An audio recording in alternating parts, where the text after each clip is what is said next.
Guess what? It's time for a prediction video.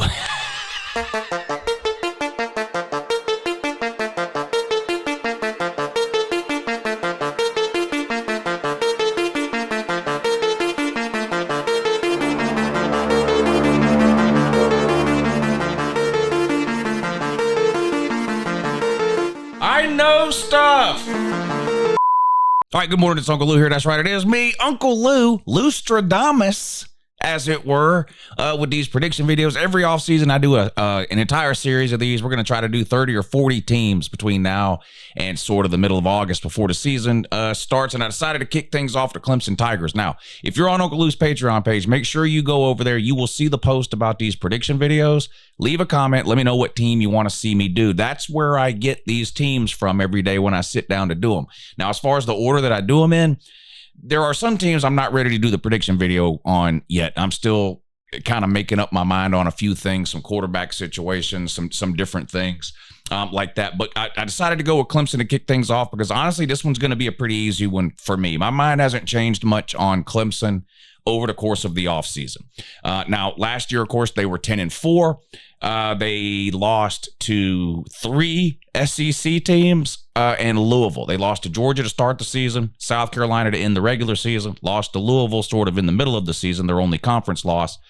They then won the ACC championship game by beating SMU, earning their way into the first ever 12-team college football playoff before losing on the road to Texas. So 3 losses to the SEC and the Louisville loss. I thought they played good against Texas. They had a chance late in that game to score and make it a one-possession game, and they kind of blew it, and it got away from them at the end. I think they ended up losing by 14, but it was a competitive game. I thought Clemson played pretty well. Cade Klubnik obviously had an amazing year last year. Surprised, I think, a lot of people, myself included. If you go back to a couple of years ago, he did not play well, and there was a lot of questions about Clemson last offseason, specifically their offense. Cade Klubnik, I thought, stepped up, had a really good season. He's one of the best returning quarterbacks in all of college football this season. Top 5, top 10, even if you're a hater, you can't name 10 returning quarterbacks better than Cade Klubnik, at least not based on the season he had last year. Now, they do lose Maffa, who was a big part of what they did offensively last year at the running back position, and they don't have any real known answers behind him. Now, like every other team in the country, Clemson fans will rattle off a list of running backs that you've never heard of and try to tell you that they're all going to be amazing and great. Maybe they will, maybe they won't. Until you see players do it at the college level, it's really hard to tell. The guy who sort of you thought maybe would be the guy this year tore his ACL in the ACC championship game last year, so he's still rehabbing from that. So as of right now, like if you go back and sort of read up through their spring practice, they're really running with 2 true freshman running backs and a wide receiver that they have converted to running back. Adam Randall, I think his name is. And I wouldn't be surprised if they get a lot of carries, both those freshmen and that converted wide receiver. So running back is, I mean, you can't really call it a weak point. Freshmen can be impactful at the running back position. We see it happen all the time. It happened with Georgia last year with Nate Frazier. He was their leading rusher. He had, I think, 800 yards last year. Pretty productive season as a true freshman. But you just never really know. Highly rated, highly recruited. Everybody wanted him. Yeah, that's great, but it doesn't always work out. Sometimes it does, sometimes it doesn't. So we're going to have to just kind of wait and see, I think, for Clemson at the running back position. Now, at the wide receiver position, they get a couple of key pieces back there. And this might be the best wide receiver group that Clemson has had since sort of their national title run period from around, 2015 to 2020 when they won a couple of national titles, made the playoffs every single year. Probably definitely the best Clemson teams under Dabo Swinney were during that 5 or 6 year period. I don't know if this year's team will be as good as those teams overall, but when you look at the wide receiver group, there's a lot to be excited about there. Bryant Wesco, is that his last name? Bryant Wesco, I believe is the name. Antonio Williams is back also at the wide receiver position. And on defense, just like every single year, they're loaded in the front 7.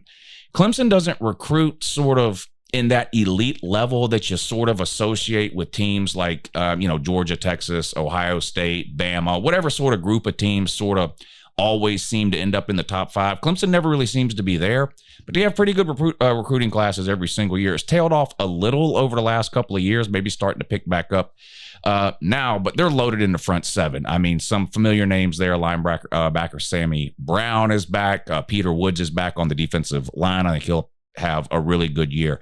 They bring in Matt Luke to coach the offensive line, who I think is one of the best offensive line coaches in the country. He retired kind of unexpectedly from Georgia a few years ago. I don't know if we'll ever really know the real story on that. It was weird at the time when he did it. He was a really young guy, and he just sort of, I don't want to do it anymore. And he just kind of walked away, took a couple of years off.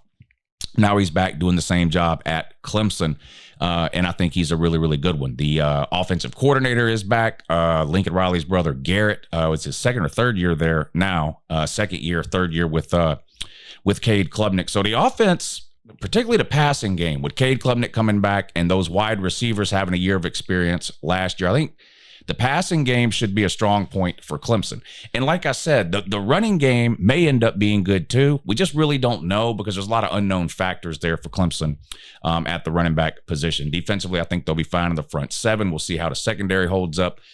But Clemson, I think, is set to have a pretty good year in 2025. Now, I've been very high on Clemson this offseason. It's probably the team that people have sort of disagreed with me the most about. I've had them in the top 5 all preseason long. I've got them right now, I believe, ranked 3rd in the most recent sort of pointless top 25 rankings that I've done. Now, you have to remember, by me having them ranked 3rd, that's not a projection. It's not a power rating. My rankings are like a combination of a lot of different things. It's like, how good do I think they're going to be? What sort of record do I think they might end up with at the end of the year? Record's not the end all be all. We all know that.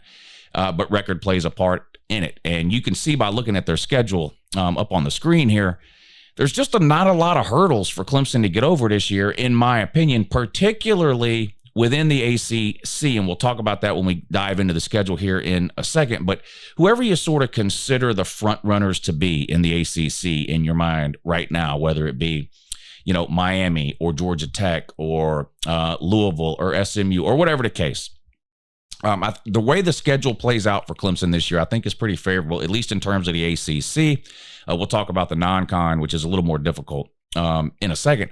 But you have to remember, if they win the ACC, they're getting in the playoffs. Last year, they were 9-3. Like, they weren't great last year. It was really one of the worst Clemson teams really of the last, I would say, 10 years.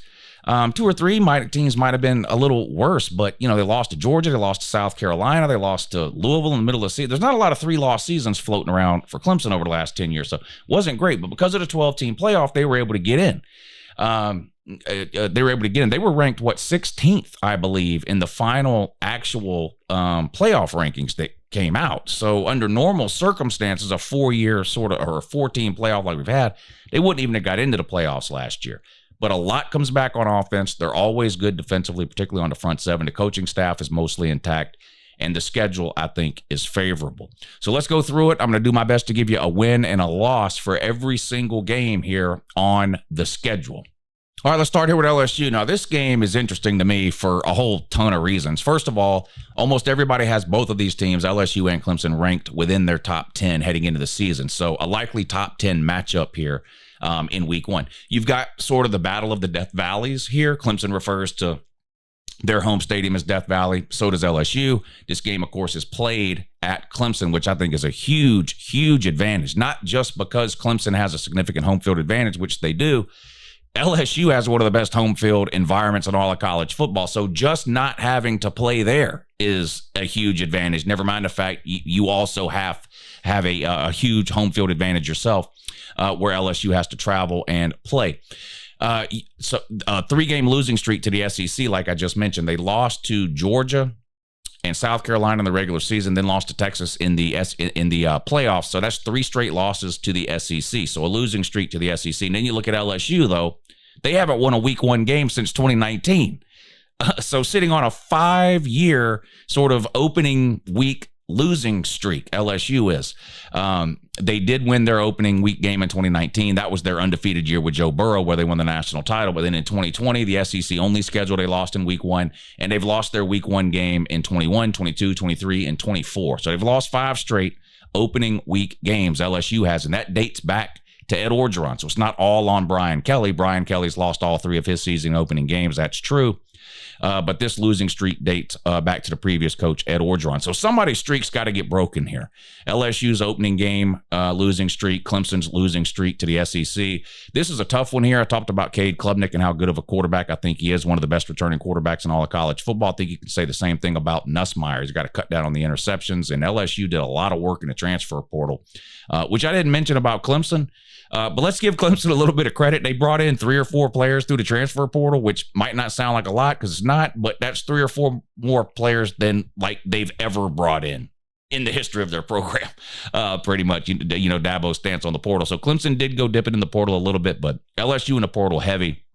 And if enough of those pieces hit for LSU, I think LSU can be a really, really good team.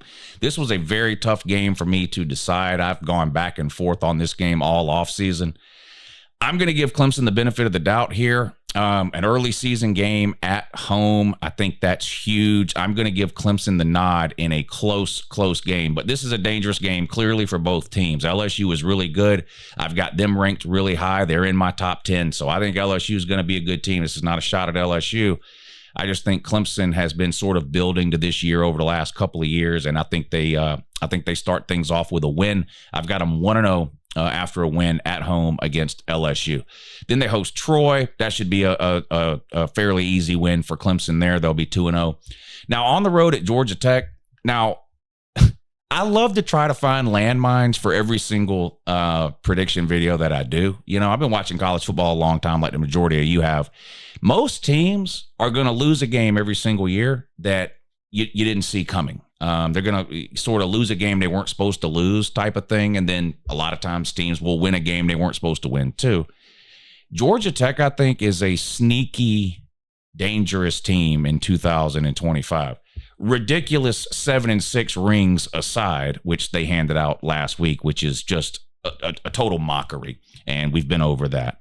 But I think with Haynes King, another returning quarterback, a lot of your top teams in college football this year have new quarterbacks. That's not the case with Clemson and LSU we talked about. In Georgia Tech, I don't think they're a top team. I think they have potential to be a top 15-ish, maybe top 20-ish type team, though. Haynes King's just a gamer. I don't think he'll ever play in the NFL. He's not the type of guy that's going to stand in the pocket and light anybody up, particularly Clemson. But if he gets loose on the ground, he can be a problem for anybody he plays. Now, Clemson's got a great front 7. I'll be interested to see how they sort of handle Haynes King. Will they try to pressure him? Will they try to sort of keep him in a bubble? Be curious to see how they handle that. This game's on the road at Georgia Tech. Clemson is a better team. They'll be favored in this game by probably close to double digits. And I came very close to picking this as an upset here and giving Georgia Tech the win. I think Georgia Tech's got a shot, if they win this game against Clemson, to make the ACC championship game. And even if they don't, they still could. But if Georgia Tech were to win this game, they have a favorable schedule after this Clemson game. I just can't pull the trigger on that right now. I'm going to give Clemson the win here. I think, a much better coaching staff. I didn't even mention they added Tom Allen as defensive coordinator from Penn State, who I think is the best defensive coordinator in all of college football right now. I mean, you got Brent Venables, Kirby Smart. You got some big name sort of head coaches that are defensive guys. But in terms of just pure defensive coordinators right now, I don't know if there's any better than Tom Allen from Penn State. He was at Indiana before that as a head coach. Really, really good defensive coordinator. A huge pickup there for Clemson. I'm just going to give the edge to Clemson here, but I'm very, very interested to watch this game. I think I have a feeling Georgia Tech's kind of got this one circled to sort of try to get a big win early in the year. Clemson's got to go on the road for the first time this season at Georgia Tech, but to be fair, it's not a very difficult place to play. But I am going to give Clemson the nod here. I've got them at 3-0. And then they host Syracuse. This is another one of those games in the ACC where, am I going to pick Syracuse to win the ACC? No, probably not. They went 9-3 last year, though, in head coach Fran Brown's first year there. But they beat Miami last year. They didn't win the ACC, but they kept Miami from potentially winning it. They knocked Miami not only out of the ACC championship game, but in turn also out of the college football playoff. Syracuse did at the end of the year. Now they lose their quarterback. They lose their leading wide receiver to the transfer portal. A little bit of a sophomore slump maybe for Fran Brown at Syracuse. I don't think this will be their big win of 2025. I'm going to give Clemson the win again at home against Syracuse. That puts them at 4-0 heading into their first bye week. Come out of the bye week and they get to beat up on North Carolina. And I think that's going to be a familiar theme this year for a lot of teams that play North Carolina. I don't think they're going to be very good. I think Bill Belichick is going to prove to be a complete disaster. The only bigger disaster I can think of off the top of my head would be his I don't even know what to call her, the Jordan Hudson child that he's with all the time. I think Clemson will beat the soul out of North Carolina. It's on the road. Doesn't matter. Now, you have back-to-back road games, and a lot of times that can be tricky. But Clemson, particularly on offense, is a veteran team, veteran coaches. I don't think they're going to get sort of caught up in the back-to-back road game thing. I think the coaching staff and the team will handle that fine with North Carolina and Boston College. I mean, if you got to play back-to-back road games, I don't know if you could handpick two sort of better ones, easier ones. Boston College lost their quarterback to the transfer portal. He's at Florida State now. I think Clemson handles this back-to-back road trip against North Carolina and Boston College. Now, they do play SMU the following week. So Boston College, maybe you consider that sort of a trap game, one that could sneak up on Clemson. Sort of Clemson gets caught looking past it towards that SMU game, which, of course, will be a rematch of last year's ACC championship game. Both Clemson and SMU made the college football playoffs last year. And I think SMU is going to be good again. I like their coaching staff, too. Their quarterback is back. I believe his quarterback is back. Anyway, is this the most difficult game outside of the LSU game so far for Clemson? Probably, depending on how good Georgia Tech ends up being. I think Clemson gets the win at home, though, against SMU. I don't see them losing at home. It's a very difficult place to play. And while SMU was really good last year, and I like what they have going on, if you're going to ask me who do I trust more to sort of repeat their success year after year from the previous year, I've got to go with Clemson because I've just seen them do it for so long now under Dabo Swinney, whereas SMU's kind of the new kid on the block. So I'm going to lean Clemson here and give them the win against SMU. Then they have their second bye week. Come out of their bye week and they host Duke. Interesting game. Duke, another team, won 8 or 9 games last year with a first-year head coach. They, of course, have Manny Diaz, previously of Miami, was let go there when they hired Cristobal, had a stint as defensive coordinator at Penn State, and now he's the head coach at Duke. He was there last year. They had 8 or 9 wins, nobody talked about it, but then at the end of the year, you kind of look down and you saw him sitting there at 8 or 9 wins, and you're like, whoa, look at Duke. They sort of famously beat the soul out of Clemson a couple of years ago to start the season. I believe that was the Labor Day night game, too, on Monday night, like sort of thing where everybody was watching because it was week 1 and it was the only game on that Monday night. And Duke kind of embarrassed Clemson in that game. I don't see it happening here. I try to find losses. It's no fun to do these prediction videos and just go win. I am trying to find losses here. And would I be shocked if they lost to LSU or even Georgia Tech? No, it wouldn't shock me at all. But I can't predict that right now. They're going to be a favorite against LSU, probably a little bit under a touchdown, 3-4 points maybe. They're going to be probably a double-digit favorite on the road at Georgia Tech. I think they'll be close to a double-digit favorite at home against SMU. I mean, it's hard to call for upsets in these spots here. I'm looking for losses, but I don't see any through that October 18th game at SMU. They're undefeated. They go into the bye week. I think they'll handle Duke at home. And then normally, under normal circumstances, this would be a pretty difficult 2-game stretch right here. Really 3 out of these last 4, right? Florida State, on the road at Louisville, and then at South Carolina. You do get Furman at home in between. But, of course, Florida State is circling the drain. They may be looking for a new coach by the time this game is played this late in the season. If things don't work out down there this season, Mike Norvell could find himself fired. I mean, I don't know what y'all have seen from Florida State that would make you pick them to beat Clemson on the road at Clemson. But I haven't seen anything at all. They got Castellanos from Boston College out of the transfer portal, but hell, they got the ukulele last off season out of the transfer portal, and the guy couldn't throw a pass from here to that window.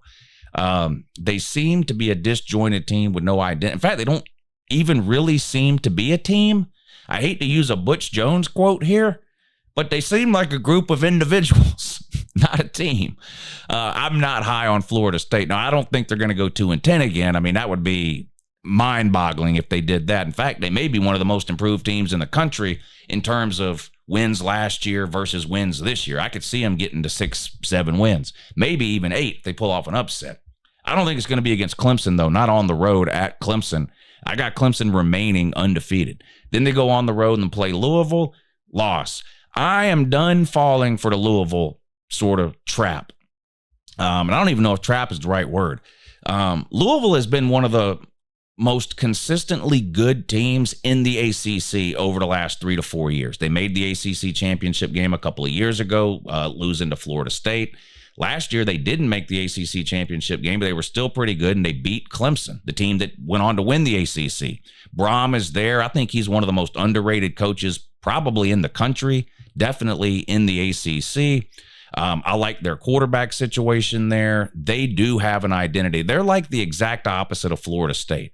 They know who they are. They're comfortable with who they are. They don't make any noise. You don't really ever hear anything out of Louisville. And it's kind of like last year with Duke. You look up at the end of the year every year, and there's Louisville with a shot to make the ACC championship game. And I think they're going to be in that position again in 2025. And this is where I think Clemson finally takes a loss. Now, I don't think this is going to be enough to keep Clemson out of the ACC championship game, because I don't know that anyone else in the ACC is going to have a better record than one loss, which is what they would have at this point, just one loss in the ACC. I think Clemson will be a top 5 team for the majority of the season. This loss this late in the season is not going to even drop them out of the top 10, I don't think. I think Louisville will also be ranked probably in the top 15, maybe inside the top 10 when that game is played. And they're not going to punish Clemson if they're undefeated at that point for, they're not going to punish them all that much for losing a road game to Louisville. So I don't think this is a detrimental loss at all to Clemson, but I do think they take a loss here on the road at Louisville late in the year on November 14th. That's a Friday game too, which I should have mentioned when I first started talking about it here. I don't know why these conferences do these Friday games. Now, as a football fan, I'm glad they do, because it gives me something to watch on a Friday night. I'm not a big high school football guy. So I absolutely love that the Big Ten did it last year. I think the Big 12 has done it some too. The ACC is doing it. Pac-12 used to do it all the time. But these Friday night games are notorious for upsets. Just notorious. I can go all the way back longer than that, 7 or 8 years ago. Oregon was on the way to playoffs one year and lost on the road to like a 3-win Arizona team in November on a Friday night. It was just weird things happen. And I could list a million other examples like that. And I think Clemson, I think that bug is going to bite Clemson. I think they take a loss on the road Friday night at Louisville. They'll come back home and get right against Furman, no problem. And then they have a huge game on the road at South Carolina. It's been a long time since you've really had to think about this South Carolina-Clemson game. South Carolina has beat them 2 of the last 3 years. Now, the first time they beat them 3 seasons ago, it was a complete and total shock to almost anybody that was paying attention. You couldn't see it coming. Last year, South Carolina had some buzz heading into this game. They had taken Alabama into overtime. They nearly and probably should have beat LSU at home. They were a good team. They were sort of a playoff bubble team when this game was played. And they won again. So both their wins came on the road at Clemson. They actually lost at home 2 seasons ago, but they've won 2 of the last 3. This is huge for Shane Beamer. South Carolina is not what you would consider sort of a, historically great program or anything like that. Not making the playoffs, not winning national titles. I know South Carolina fans would love that, but that's not the bar there. But if they can get a coach that can beat Dabo Swinney half the time, that's a huge deal for recruiting, for perception of the programs, everything. They also have their quarterback back this year, Lenore Sellers, him and Cade Klubnik. This is going to be a great. Clemson starts and ends their season with two great quarterback battles. You got Cade Klubnik and Nussmeier to kick the season off, and then bookended with the last game of the regular season on the road in Columbia against South Carolina, Cade Klubnik and Lenore Sellers. Lenore Sellers is one of my favorite players to watch last season. The guy's just exciting. Again, I don't know if he's going to make it in the NFL or not, and honestly, I don't care. You can be an extremely successful college quarterback and not have what it takes to play in the NFL. It doesn't take anything away from what you did in college. You know, Stetson Bennett is an example. He won 2 national titles, a whole bunch of MVP awards and playoff games and national championships, was a Heisman finalist. He'll probably never start a game in the NFL. Doesn't take away from what he did at the college level. Lenore Sellers is a great college quarterback. Nicholas Harbor, sort of their hybrid tight end wide receiver, I think is set to have a breakout season there. Now, they got to replace a lot of pieces on defense. They need some help at the running back position. And we'll see how it sort of pans out for South Carolina over the course of the season. But right now, I'm picking South Carolina to win this game. I think they want this really bad. They love beating Clemson, and they'll take any win over Clemson they can get. That's for sure. But Beamers beat them twice, and both times it was at Clemson. I think they really want a home win for those South Carolina fans, and I'm going to give it to them here on this prediction video. I think Clemson falls at the end of the season to South Carolina. Importantly, not a conference loss. So there you have it. I've got Clemson at 10-2 with 1 conference loss to Louisville late in the year on the road, weird Friday night spot to what I think is going to be a pretty good Louisville team. You may get a rematch in the ACC championship game, Clemson and Louisville. I think Miami will also have a shot at that, potentially Georgia Tech. We'll see. And then I think South Carolina gets their 2nd win in a row over Clemson to close out the regular season, their 3rd win over Clemson in the last 4 years, which would be just monumental for Shane Beamer and that South Carolina program. I've got Clemson at 10-2, most likely headed to the playoffs. What do you think? How wrong am I? Let me know down below what games you disagree with. What do you think their record is going to be? And who do you think Clemson will lose to this coming season? I'm going to keep these prediction videos rolling out. I'm going to try to get one out every single day, or at least 4 or 5 a week. Don't forget to check out the Patreon page. There is a promo code right now. It's been scrolling across the bottom of the screen. Promo code 2025 is going to give you half off your Patreon membership. Make sure you get over there, find the post about the prediction videos, leave a comment. Let me know what team you want to see me predict next. Appreciate you watching. Make sure you subscribe, hit the thumbs up, and have a good morning.